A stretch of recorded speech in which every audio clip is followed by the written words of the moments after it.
Welcome back to Daytime. And now on the show we have nobody. The Nobody Project, that is. So joining us today to tell us about this elementary school initiative is teacher Angela Parnell, as well as student Aaron Janusitis. Thanks a lot for joining us today. And I'm going to give you Nobody back. This is Nobody himself, isn't it? It is. Or is he becoming somebody now? He's almost a nobody, or almost a somebody. He's almost a somebody. Almost there. So we'll get into that in a second. The Nobody Project, it sounds like a very a negative kind of thing, but it must be a reverse psychology. It is. Well, the goal is to show people that you can become a somebody, that you can take something, and our nobody started out with no identity. He had no friends, he had no gender. I shouldn't be calling him a him. He had no gender, no identity, no ethnicity, Okay. And our goal was to turn that all around so that he had all of those by the end of our project. Okay, so this is a huge program actually, and it addresses so many different issues and topics for kids that are growing up. What kind of things does it help develop? Well, this program? Our main goal was to have the kids think about themselves as they think about the doll, and taking the doll and treating the doll with respect, and learning that as we respect the doll, we're learning to respect ourselves, others in our class, others in our community, and others in the world. That was the ultimate goal. Wow, so this is why it's a holistic approach then. You're doing Right. all kinds of things, and it's a hands-on program.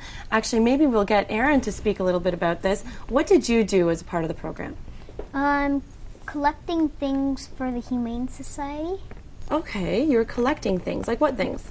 Money or? Yeah, money and bleach and batteries, photocopier paper, stuff like that. Really? Why did you decide to help the Humane Society as a part of the Nobody program?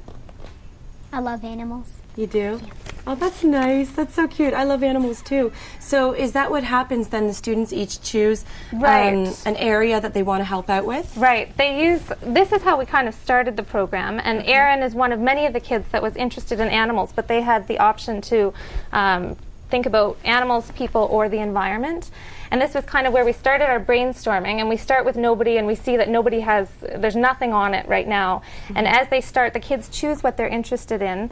And what they did was they wrote down 3 things that they thought they would be interested in. Okay. And each week they got to, each week one student would take the doll home and then do their part in turning nobody into a somebody. And then we've made a list of all the things that the kids have done, and it went from, helping grandma do chores and things around the house to raising money for a village in Africa. So it was we had such a diverse group of activities. And then they would take these activities and reflect that onto nobody then. So Right. if you were helping out with grandma, I see there's a picture of a grandma on here, or Right. maybe I'm wrong, but Yeah. all of these little things on nobody symbolize the different things that the kids have done to help Right. the community, whether at large or even just one person. Yeah.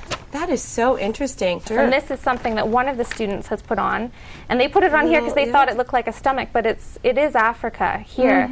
So we got to learn, and every week the kids would bring in nobody after they had nobody for a week. They would present and they would say, what they did and why they did it, and then what they have added to the doll and why they chose to add that. We actually have clips of some of the students in the class, I believe, doing their thing. Yeah. Maybe we'll take a look at that. There we go. They're working on their projects there. There's also a scrapbook involved, isn't there? Is that it right Yeah, there? this is the kids working on their scrapbook, and what the kids have done is they each have a large size page, and they tell their nobody story essentially. There he and, is. She, it. Yeah, we There is haven't nobody. decided. At the end, we're going to have a naming ceremony. So the last week of school, when nobody officially becomes a somebody, then it will get a name, and the kids will get. We do a lot of voting in our class. The kids will vote on a name for somebody. They're turning nobody into a somebody by each making a difference. Yeah. Why did you decide to implement this program very quickly? Because I'm a big fan of character education, and our school is working towards character education. It would be my dream that most classes in the school would do a program like this and take the holistic approach to character education so that we can impact the school and the community. And it's possible then to get a teacher's kit and implement a program in all grades, Yes, essentially, isn't yeah, that right? essentially, and modify it to the needs of the student in the class. Fantastic. Thank you so much. much. So nobody's almost a somebody. Maybe we'll see somebody when he's somebody. Thank you so much for joining us. Thank you for having us. It was a pleasure. We're going to a break. When we come back, we're cooking things up with Chef Deb of the Culinary Caravan. Thank you.